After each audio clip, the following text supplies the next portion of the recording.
Hello friends, welcome to Thansira's kitchen. இன்றைக்கி நம்ம கிச்சனில் சூப்பரான ஒரு டெசர்ட் ரெசிபி தான் பார்க்க போகிறோம். ரொம்ப நாட்களுக்கு பிறகு ஒரு கேப்க்கு அப்புறமா இந்த வீடியோ போட்டிருக்கோம். அதே சப்போர்ட் அண்ட் ஷேர் இருக்கும்னு நம்புகிறேன். Keep supporting us. வாங்க வீடியோக்குள்ளே போகலாம்.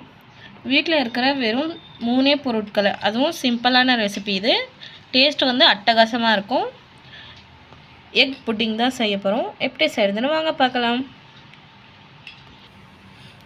இப்போது ஒரு மிக்சிங் பவுல் எடுத்துருக்கேன். இந்த பவுலில் 3 முட்டையை உடைச்சி ஆட் பண்ணிக்கிறேன்.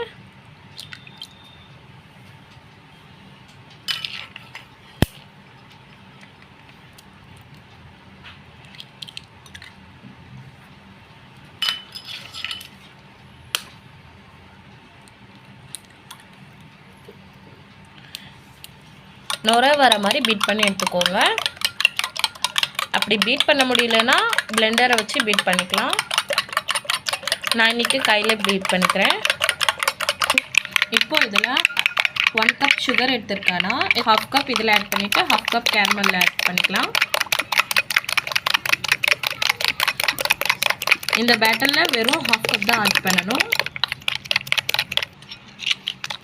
இப்போ இதில் வெனிலா எசன்ஸ் ஆட் பண்ணிக்கலாம். இந்த மாதிரி நல்லா மிக்ஸ் பண்ணிக்கோங்க. சுகர் வந்து நல்லா டிசால்வ் ஆகணும். இப்போ சுகர் நல்லா டிசால்வ் ஆகிடுச்சு. இதில் 1 கப் அளவுக்கு ஃபுல் க்ரீம் மில்க் எடுத்துருக்கேன். இதை ஆட் பண்ணிக்கிறேன்.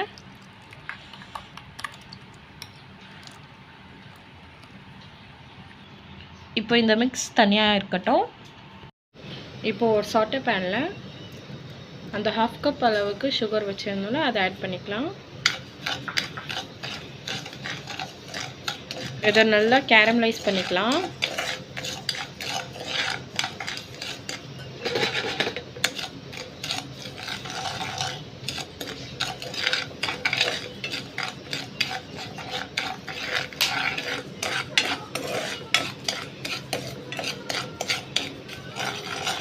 இந்த கேரமல் வந்து கோல்டன் கலரில் வரணும்.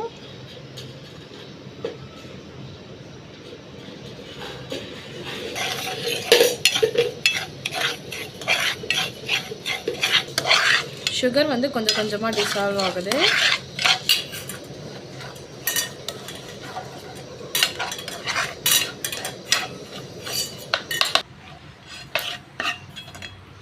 பாருங்கள், இந்த கன்சிஸ்டன்சியில் இருக்குது. இப்போ இதில் வாட்டர் ஆட் பண்ணணும். சும்மா லைட்டாக வந்து 2 டேபிள் ஸ்பூன் அளவுக்கு ஆட் பண்ணணும். தண்ணி ஆட் பண்ணும்போது கொஞ்சம் தூரமாக இருந்துக்கோங்க.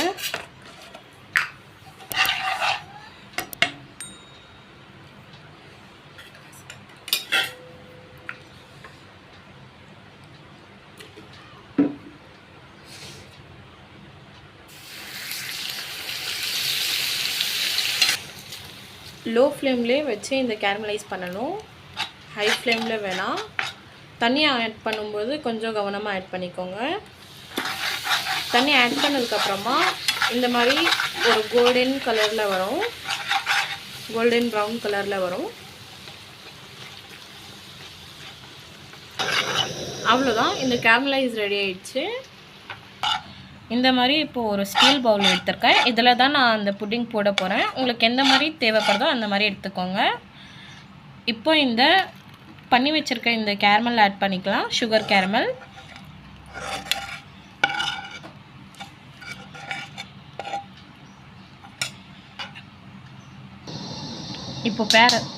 இப்போ பாருங்கள், இந்த பவுலில் கேரமலைஸ் வந்து நல்லா செட் ஆயிடுச்சு.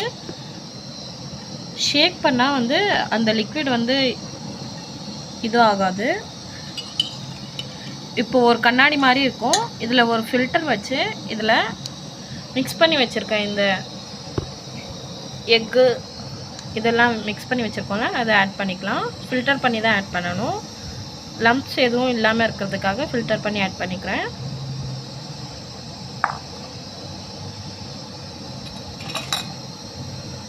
இதில் பபுள்ஸ் ஏதாச்சும் இருந்தால் அதை டேப் பண்ணி விட்டுடுங்க. அவ்வளோதான். இப்போ இந்த மாதிரி ஒரு குக்கரில் கீழே வந்து ஒரு ஸ்டாண்ட் மாதிரி வச்சுருக்கோம். இந்த ஸ்டாண்டில் கொஞ்சம் வாட்டர் ஆட் பண்ணி நம்ம ஆட் பண்ணி வச்சுருக்க இந்த மிக்ஸோட பவுலை கீழே வந்து வச்சிடலாம். பாருங்கள், இந்த மாதிரி வச்சு இதோட கேப் வந்து க்ளோஸ் பண்ணிவிடுங்க. குக்கர் பெல்ட்டை வந்து கழட்டிடணும்.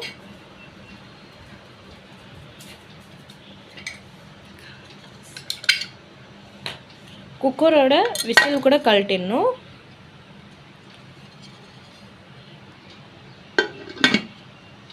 இப்போ குக்கரை க்ளோஸ் பண்ணிடலாம். இதை நீங்கள் குக்கர்லேயே செய்கிறதுக்கு இல்லை, ஓவன் மைக்ரோவேவ் ஓவனில் கூட செய்யலாம். இன்றைக்கி நான் ஈஸியாக செய்கிறதுக்காக குக்கரில் வச்சு செஞ்சுருக்கேன். எல்லார் வீட்லேயும் ஈஸியாக சிம்பிளாக செஞ்சிடுற மாதிரி குக்கரில் வச்சு செஞ்சுருக்கேன்.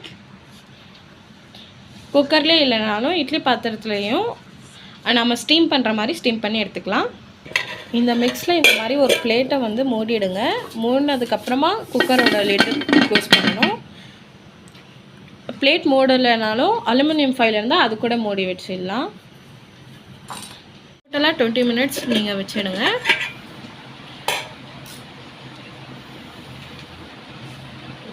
ஒரு நைஃபை வச்சு இந்த மாதிரி செக் பண்ணி பாருங்கள், க்ளீனாக இருக்கும். இப்போ இந்த பவுலை எடுத்துடலாம். குக்கர்லேருந்து ஆஃப் பண்ணதும் நேரடியாக ரீசெட் பண்ணாமல் கொஞ்சம் ஆற விட்டதுக்கப்புறமா இந்த மாதிரி நைஃபை வச்சு கார்னரை மட்டும் இந்த மாதிரி பண்ணி விட்டுடுங்க. அதுக்கப்புறமா ஒரு பிளேட் வச்சு அதில் எடுத்துடலாம்.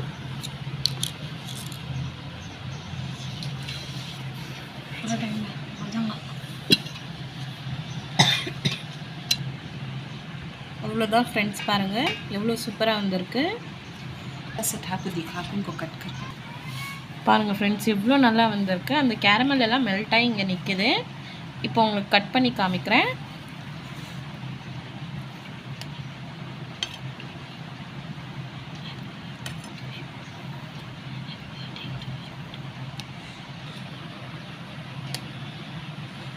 சிம்பிளுக்கே டஃப் கொடுக்க மாதிரி ரொம்ப சூப்பராகவும் சாஃப்டாகவும் ரெடி ஆகிட்டு இருக்கு.